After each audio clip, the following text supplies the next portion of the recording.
네, 오늘 아침에 나누고자 하는 하나님 은혜의 말씀은 스가랴서 9장 11절에서 17절의 말씀입니다. 스가랴서 9장 7절에서 9장 11절에서 17절의 말씀, 죄송합니다. 9장 11절에서 17절의 말씀 교독하겠습니다. 제가 먼저 읽겠습니다. 또 너로 말할진대 내 언약의 피로 말미암아 내가 내 갇힌 자들을 무덤는 구덩이에서 놓았나니 갇혀있으나 소망을 품은 자들아 너희는 요새로 돌아올지니라.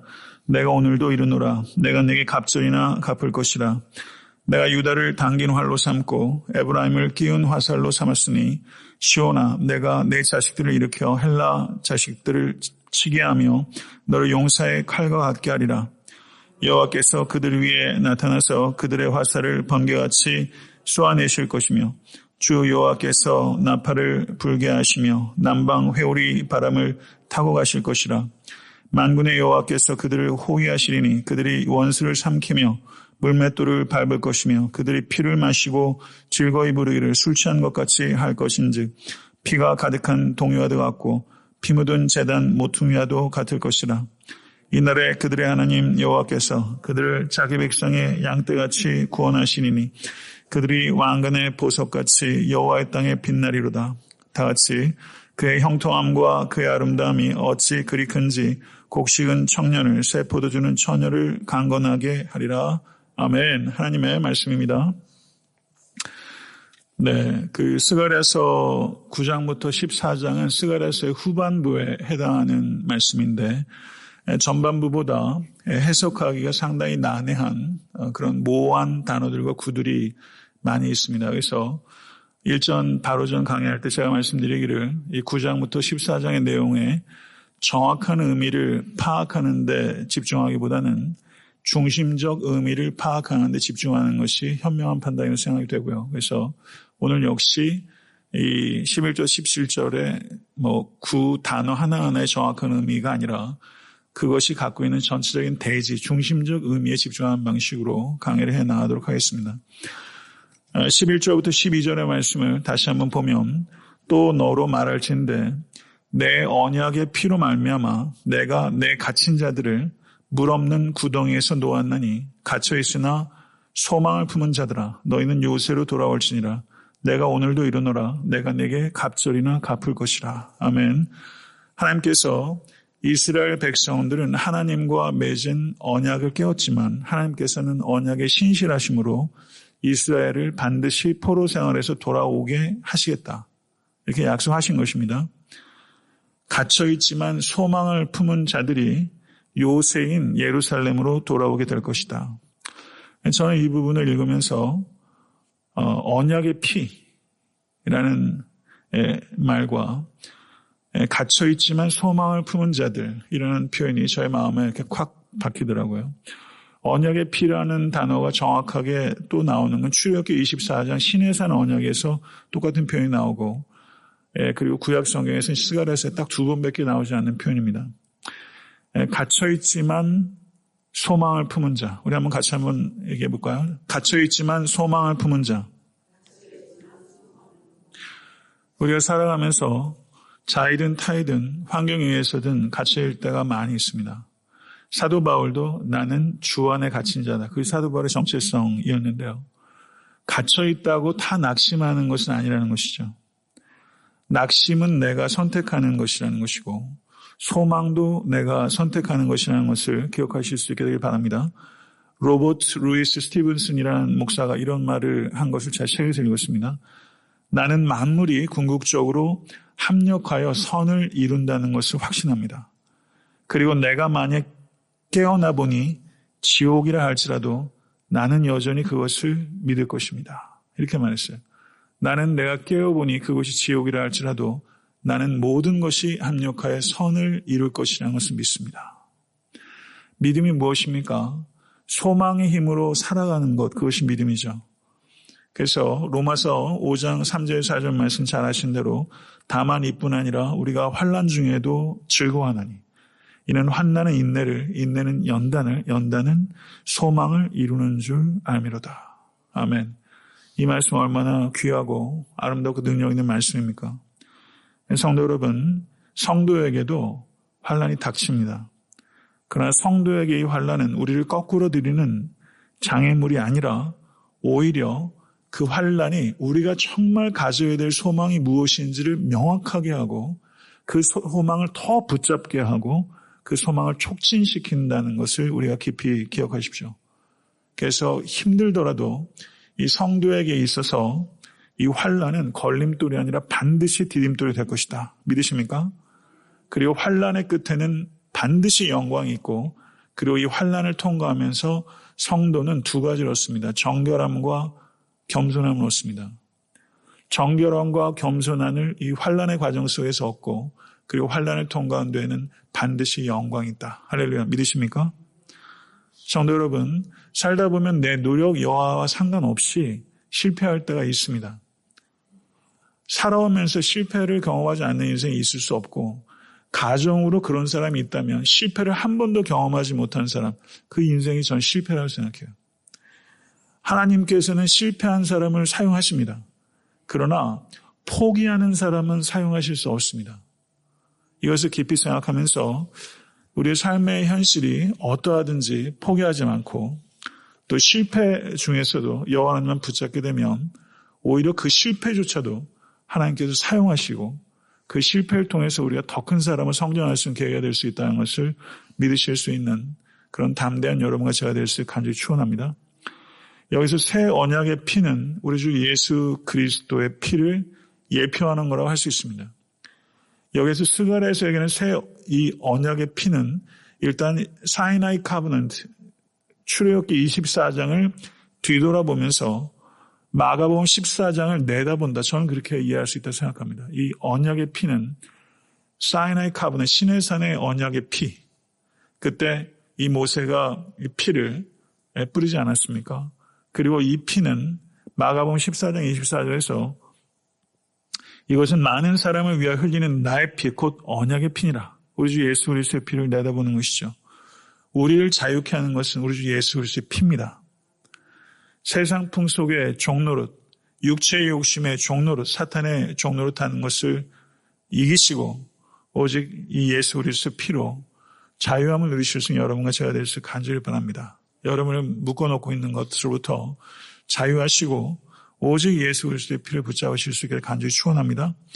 13절에서 15절의 말을 보게 되면 여기는 전쟁, 그 war language가 가득해요. 13절부터 15절 한번 보십시오.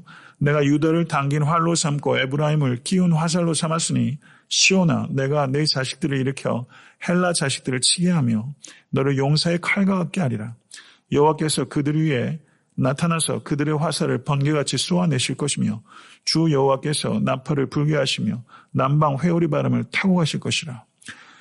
만군의 여호와께서 그들을 호위하시리니 그들이 원수를 삼키며 물맷돌을 밟을 것이며 그들이 피를 마시고 즐거이 부르기를 술 취한 것 같이 할 것인지 피가 가득한 동이와도 같고 피 묻은 제단 모퉁이와도 같을 것이라. 이렇게 말하면서 활, 화살, 칼, 나팔, 돌맷돌, 물맷돌과 같은 전쟁의 단어들이 굉장히 많이 등장하고 있는 것을 알 수 있습니다.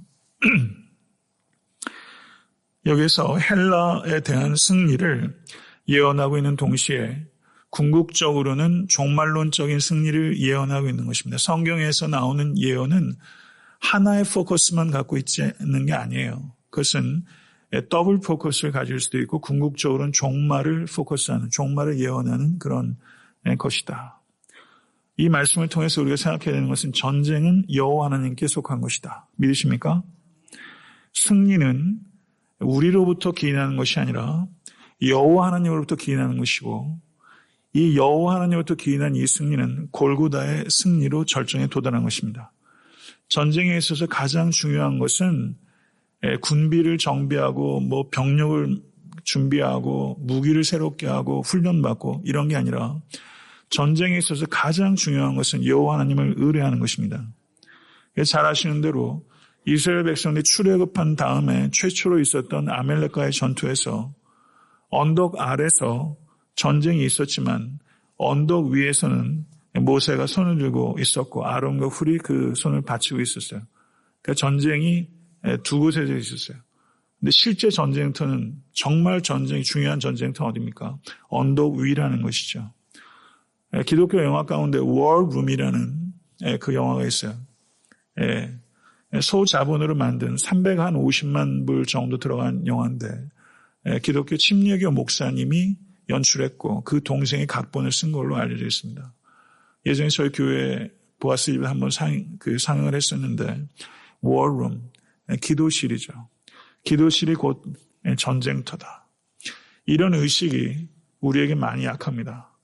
저는 오늘 이 아침에 새벽 제단을 지키시는 여러분들께서 이 교회 강단에 들어오실 때 전쟁 작전 통제실, 2차 대전 하게 되면 양쪽 연합군 나치들 이렇게 놓고서 작전을 하지 않습니까? 여기가 바로 그와 같은 워룸이다. 여기가 전쟁터다. 이런 의식을 가지고 여러분과 제가 그걸 잊지 않을 때 우리가 오늘 하나님께 드리는 기도가 다를 것이다. 전 그런 생각을 합니다. 이런 영적인 민감성과 각성을 가지고 이 새벽 제단에서 우리가 기도할 수 있게 간절히 바라고, 인간적으로 생각할 땐 작은 술사일지 모르겠지만 한 사람 한 사람이 이곳이 전쟁터고 워룸이다라는 의식을 가지고 모세과 아론과 훌이 아말렉과의 전쟁터의 그 언덕이라는 생각을 가지고 이곳에서 기도하시는 여러분과 제가 될 수 있게 간절히 바랍니다. 그래서 가정이 회복되고 자녀가 회복되고 여러분의 내면이 회복되고 또 질서가 잡히고 그런 온전한 치유들이 경험될 수 있게 될 줄 믿습니다. 에베소서 6장은 영적 전쟁에 대해서 가르치고 있는 매우 중요한 본문입니다. 거기에 나오는 무기들이 6가지예요. 제일 첫 번째가 뭐죠? 진리의 허리띠. 허리띠를 풀면 어떻습니까? 사람이 그 바지춤이 내려가면 움직일 수가 없잖아요. 그러니까 허리띠는 움직임의 자유를 주는 거예요. 싸울 준비를 시켜주는 거예요. 진리는 싸울 수 있는 준비를 시켜주는 겁니다. 두 번째, 의의 흉배입니다. 몸 밑부터 몸의 올간을 다 감싸고 있는 의의 흉배.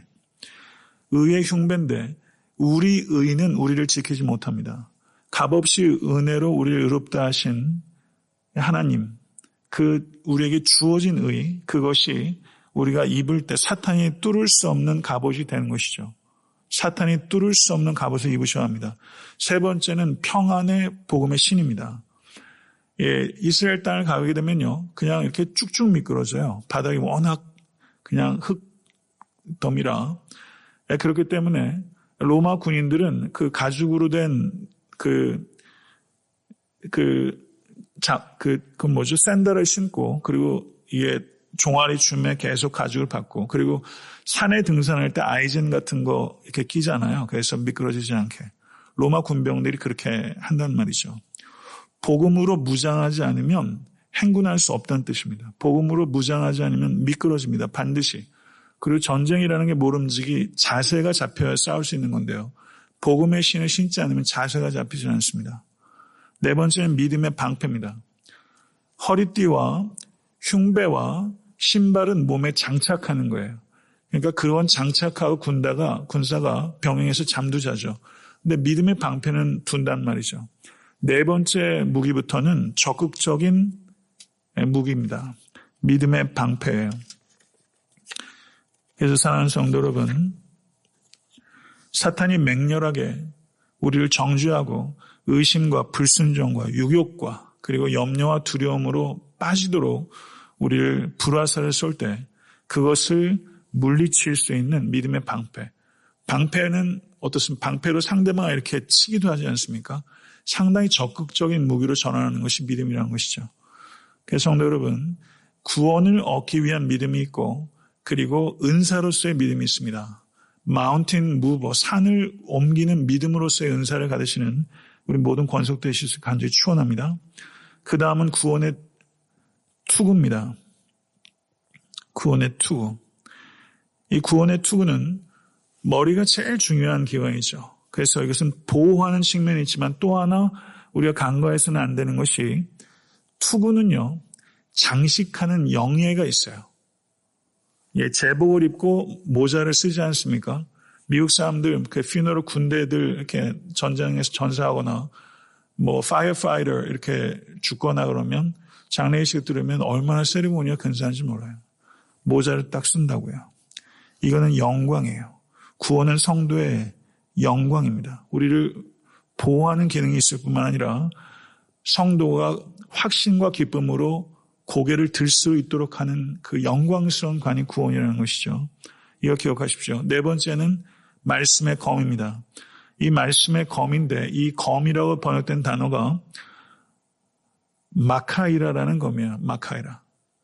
일본의 이게 뭐라죠? 무사들, 검 쓰는 미야모토 무사시 이런 사람은 장검을 쓰는 사람이에요. 장검, 큰 긴 검. 근데 여기에서 성령의 검은 마카이라는 검인데 이건 단검입니다. 그럼 이건 무엇을 의미하는 것입니까? 사탄과의 전투는 단검을 사용하는 백병전이라는 거예요. 백병전에 우리가 들어와 있다는 것을 의식을 가지시고 단검을 자유자재로 구사할 수 있어야 되는 것처럼 여러분과 제가 하나님의 말씀을 그저 지식으로 몇 개 알고 있는 거 말고 단검으로 자유자재로 사탄과의 근접적인 전쟁에서 사용할 수 있도록 말씀의 무기를 차곡차곡 잘 쟁여놓으실 수 있게 되기를 간절히 바랍니다. 16절, 17절의 말씀을 보시게 되면 거기에는 목가적인 언어가 사용되고 있습니다. 전쟁의 언어와 목가적인 언어가 사용되고 있어요. 이거 참 재밌지 않습니까? 이날에 그들의 하나님 여호와께서 그들을 자기 백성의 양떼같이 구원하시리니 그들이 왕관의 보석같이 여호와의 땅에 빛나리로다. 그의 형통함과 그의 아름다움이 어찌 그리 큰지 곡식은 청년을 새 포도주는 처녀를 강건하게 하리라. 이렇게 말하고 있어요. 여기서 말하는 이 날은 여호와의 날을 가리키는 것이고 마지막 때를 가리키는 것입니다. 마지막 때 하나님께서 악인을 심판하시고 의인을 구원하실 것이며 창조 세계는 완전히 회복되게 될 줄로 믿습니다. 그날에 하나님의 백성이 왕관의 보석같이 여호와의 땅에 빛나리다. 이 얼마나 기가 막힌 표현이에요. 이거 꼭 기억하십시오. 예. 왕관의 보석같이 여호와의 땅에 빛나게 될 사람들이 누구예요? 바로 여러분과 저예요. 마지막 때에 왕관의 보석같이 빛나게 될 것이다. 말씀 맺겠습니다. 전쟁은 여호와 하나님께 속한 것입니다. 하나님의 전신갑주를 입으십시오. 그리고 승리의 기쁜 소식을 전하면서 오늘 하루도 살아가십시오.